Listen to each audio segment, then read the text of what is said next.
Now, as we come on a little late here, coming on the air, we're following some late developing news. Louisville Metro Police investigating a homicide. It happened at 26th and Market in the Portland neighborhood.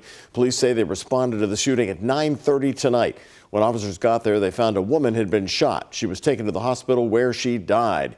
Anyone who can help investigators with their look at what happened tonight, they're still on the scene. You can also call 574-LMPD.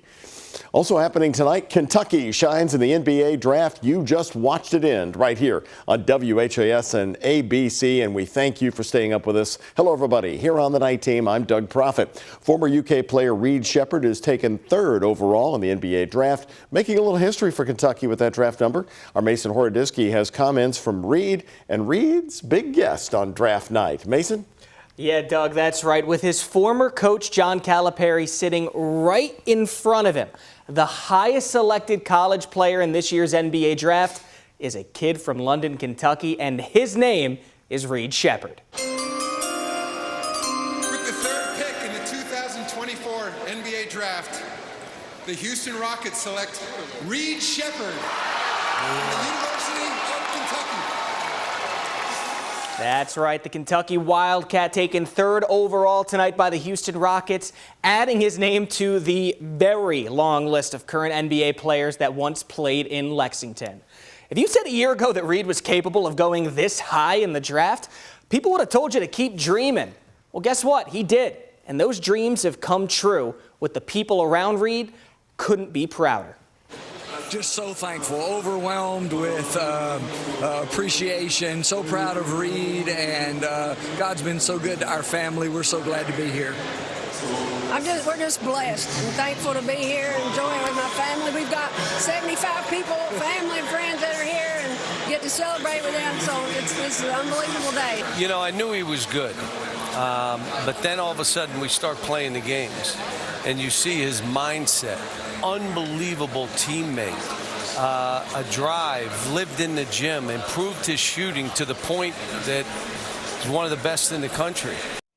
And that's not all. New Kentucky head men's basketball coach Mark Pope and former college roommate of Reed's father, Jeff, took to Twitter to congratulate the Wildcat as he became the 61st first-round selection in Kentucky basketball history. And he wasn't the last one either.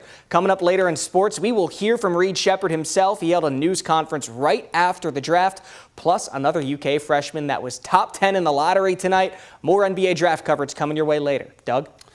Mason, thank you. And all new on the night team, face-to-face tonight after a scathing, tough 2 weeks. Metro Police and the new chief reported lower crime numbers to a neighborhood group this evening at a Meet the Beat officer event, allowing them to talk about something else other than sexual harassment lawsuits.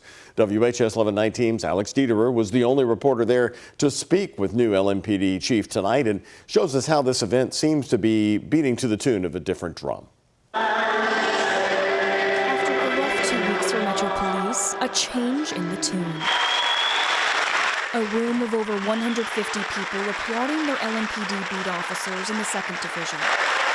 This comes one day after Louisville Mayor Craig Greenberg announced new leadership to the Louisville Metro Police Department. The last week or so has been a whirlwind. Greenberg announced Paul Humphrey as interim chief. WHAS 11 spoke with him at his first community appearance since assuming his new role. Anytime you have change, whether you're part of that direct change or not, change is always an opportunity to make improvements. And we want to build a culture here where improvement is the constant. That we're not afraid to say we can be better tomorrow. The Chapel of Corner Hope Church in Park Hill seemed to echo the new chief's sentiment. Gospel music rang out.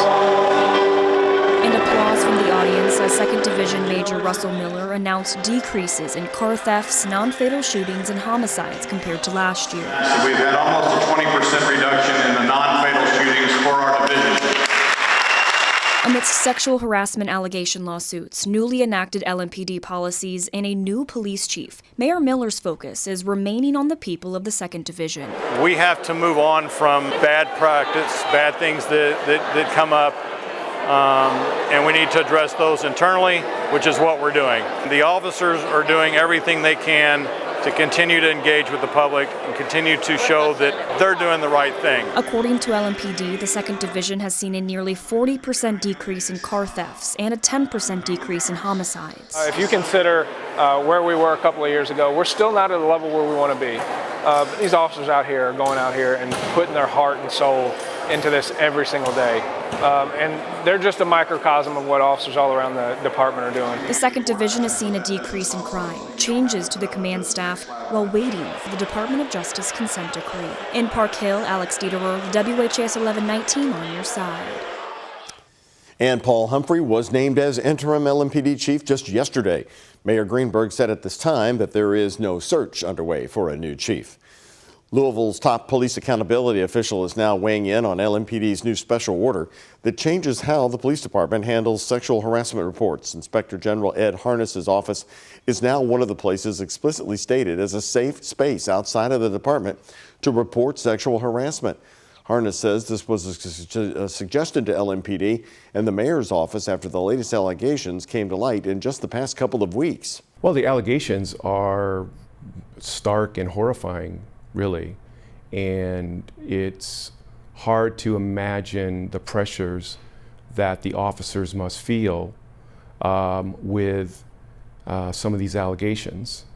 And it's our hope that this is the bottom and that everybody can move forward, certainly making sure that the allegations are thoroughly and fairly investigated, and that the behavior has to stop. Harness also made it clear that the words on paper will only be as impactful as the culture surrounding them. New tonight only on the WHAS 11 we're taking you on a tour of the Louisville jail tonight. Haunted by inmate deaths through the years, it's one big focus of change. And until last month, the jail went almost a year without a single death. WHAS 11 team's Ian Hardwitt and photojournalist Elijah McKenzie show us some of the specific changes. What was done on paper now just requires a few taps. You awake? No. All right, just make sure you're all right. The Guardian system is one of the largest changes inside Louisville's jail, speeding up how quickly corrections officers log their checks on inmates. It also sends notifications if checks get missed or are behind schedule. We don't have a meeting about a meeting to fill it. We're going to fill that gap right now, and then we're just going to go forward. Metro Corrections Director Jerry Collins took over in April 2022 and began instituting reforms. The leadership shift happened as inmate deaths, mostly from suicide and overdose, topped out at 15 from late 2021 to mid-2023. Collins says now the jail serves several roles for its 1,300 inmates. So we turn into the biggest detox facility, a healthcare facility, a mental health facility, some of the biggest in the region. These days, incoming inmates go through a mental health evaluation when they enter the building. These metal beds used to be the only option for people who were on mental health watch here at the jail, but now that's changed. This is one of those new beds we're talking about inside one of the suicide watch cells within the jail. As you can see, this has no points you can tie anything off, and the material is completely different. You can't hurt yourself on it. Stopping overdoses means mail is digitized now to stop the contraband from getting inside. Collins also added body scanners for people returning from trial after they discovered drugs on prisoners coming back from courtrooms. As a new standard, inmates must put on a jumpsuit after officers found drugs sewn into people's clothing, which jail leaders say people bring in to sell at a premium. The change happened around the time LMPD arrested pro golfer Scotty Scheffler. Under Collins' leadership, the jail brought deaths down to 0 for nearly a year. Then in May, the suspected overdose of Richard Graham drew a vigil outside. And other than the families, I don't think nobody cares more than we do. And I understand every death is tragic, but that's our goal. That's what keeps us up at night every night. The culture shift forced Collins to fire several officers who didn't fit his standards for professionalism and care. And as he still faces an officer shortage, it shows that even if it can be difficult, change is possible. In Louisville, Ian Hardwitt, WHAS 11 on your side. And the ACLU of Kentucky led a coalition calling for change at the jail after the death spike. In a statement, they said, "We are grateful to the jail director for his willingness to work with us, the improvements he has made in the jail, but we know there is more work ahead." New tonight, as cars continue to change and technology continues to improve, rescue crews must also adapt to the unlikely event of an accident. Tonight, rescue crews in New Salisbury got specialized training with handling hybrid vehicles. WHAS 11 photojournalist Addie Hill takes us there. When it's, 2:30 in the morning and someone's life's hanging there, it's not a time for training. This is the time for training. Some of us are volunteers, and that's perfectly okay. But the thing is, we all have the thing in mind is we want to help people. This is what this type of program does. We spend hours out there working on tactics, working on ways we can be better. It's important for the new guys to actually get their hands on the tools, to see it. It's very, very real world stuff. In the past, certain techniques worked flawlessly. In today's world with the newer cars, they do not work flawlessly. The cars have gotten stronger and they have gotten more difficult to get a patient out of. But they have also increased the safety of the patient in doing so.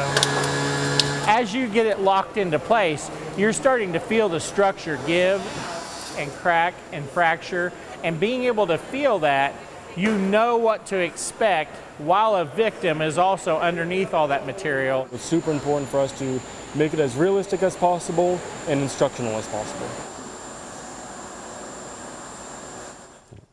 And officials say they believe this type of training will be vital going forward as more electric vehicles hit the road.